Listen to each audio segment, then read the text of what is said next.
Hi! Dans cette vidéo, je vais vous montrer comment utiliser une extension de Chrome qui s'appelle Web Scraper. Donc, pour la trouver, on peut aller sur Chrome Web Store et on peut taper Web Scraper. Et voilà, c'est ce premier résultat que j'ai ici. Je vais cliquer et à ce moment, vous pouvez le télécharger et moi, je l'ai déjà sur mon browser. Maintenant, je vais collecter les données qui se trouvent sur une page Billboard 200. Donc cette page, c'est une page qui contient les top 200 songs donc, par semaine. Pour collecter ces données sur un fichier Excel, je vais commencer par faire un right-click, Inspect, et je vais voir là une fenêtre qui va s'ouvrir en bas qui contient le code source de la page. Donc des fois, vous allez voir cette partie à droite de la page ou à gauche, donc vous n'avez qu'à cliquer sur les trois points ici et choisir Dock to Bottom, et voilà, je l'aurai en bas. Maintenant, vous voyez que le Web Scraper s'est ajouté ici, donc, et je vais maintenant créer un new sitemap. Donc, create sitemap, je vais l'appeler Billboard 200. Et je vais ajouter l'URL du site. Alors, il me dit que je ne peux pas mettre un majuscule, je vais enlever la majuscule. Et je create the sitemap. Il est maintenant créé. Dans ce sitemap, je vais créer un selector et je vais commencer à sélectionner les données. Donc la première chose à faire, c'est que je vais choisir ces box ici, ces rectangles qui contiennent les informations comme la position, le nom de la chanson, le nom de l'artiste, etc. Donc je vais commencer par créer donc le type c'est élément. Je vais choisir multiple and select. Donc vous voyez maintenant, une fois la souris passe sur les éléments de la page, le background, la couleur du background, elle va changer. Je vais essayer maintenant de choisir tout ce box, ici, ce rectangle qui contient toutes les informations. Je vais aller à droite, en bas, et le choisir. Vous voyez donc, c'est la couleur de ce box, elle a changé, elle est devenue toute rouge. Et je vais dire maintenant au Web Scraper, je veux tous les box de cette page. Je choisis un deuxième. Et il va tout de suite sélectionner tous les box de cette page, tous les rectangles. Donc, il l'a fait automatiquement et même si j'ai des publicités, donc il va savoir que il va choisir ces box. Donc, si vous trouvez qu'à un moment donné, il s'arrête quelque part, vous faites de même, vous cliquez de nouveau sur un box et il va les choisir.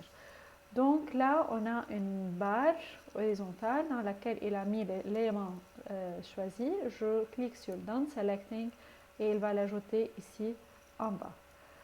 Donc, il a créé dans Root Box cet élément que je viens de choisir. Maintenant, faites bien attention, pas dans Root, mais dans ce selector que je viens de choisir, donc dans Box, non pas dans Root, dans Box, je vais ajouter un New Selector. Donc cette fois-ci, je vais prendre les noms des chansons. Je vais l'appeler Song. C'est un texte.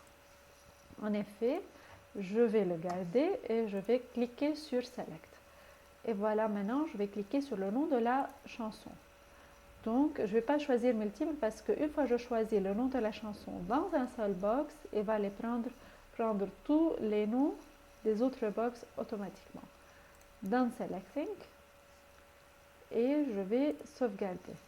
Si je clique ici sur Data Preview, voilà, je vais choisir les noms de toutes les chansons qu'il vient de sélectionner. Maintenant, je vais ajouter la position de la chanson. C'est aussi un texte. Select. Et je vais choisir ce 1 qui est là, première position. Dans Selecting. Voilà, de nouveau. Et un troisième selector, c'est le nom de l'artiste. Artiste, c'est aussi un texte. Select, et voilà, je vais venir ici sur le nom de l'artiste et il va le choisir. Je vais l'ajouter et je peux voir là de nouveau sur Data Preview le nom des artistes qu'il vient de sélectionner. Maintenant, je veux prendre la date. Et je ne veux pas que cette date vienne sur une ligne de mon tableau. Je veux qu'il ajoute cette date sur toutes les lignes, sur toutes ces données. C'est pourquoi je vais revenir sur Route et je vais ajouter le sélecteur qui cette fois-ci va s'appeler Date. C'est aussi un texte. Ce date, je l'ai ici sur la page, il est là en haut. Je vais le sélectionner. Voilà. Dans Selecting. Et si je vais sur Data Preview, donc il a pris la date December 12, 2020, donc ça c'est la date du jour de l'enregistrement. Alors maintenant, si je veux aller sur Sitemap Billboard 2200, sur le sitemap que je viens de choisir, je peux par exemple voir le Selector Graph. Donc dans ce Selector Graph, je peux m'assurer que j'ai bien collecté les données et les ai mis là où il faut. Par exemple, ici j'ai dans Route, Box and Date, et dans Box, j'ai les 3 sélecteurs Song, Position and Artist. Comme ça, je suis sûre que j'ai bien sélectionné mes données.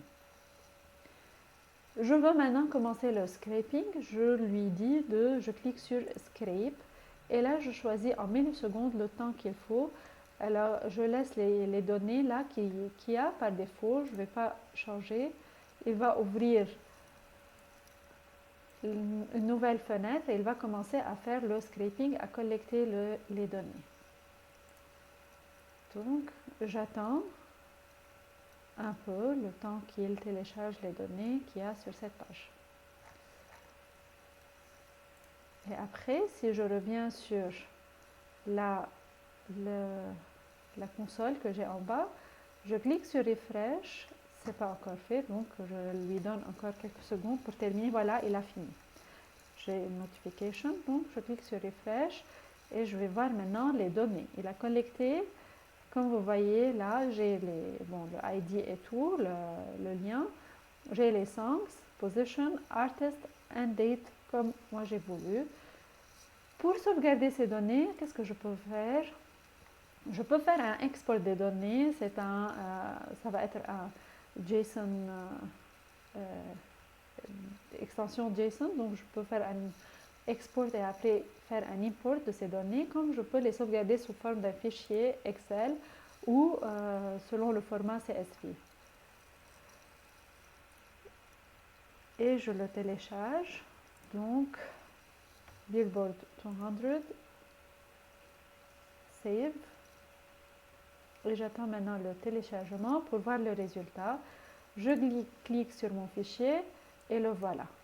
Donc, Song, Position, Artist and Date. Thank you.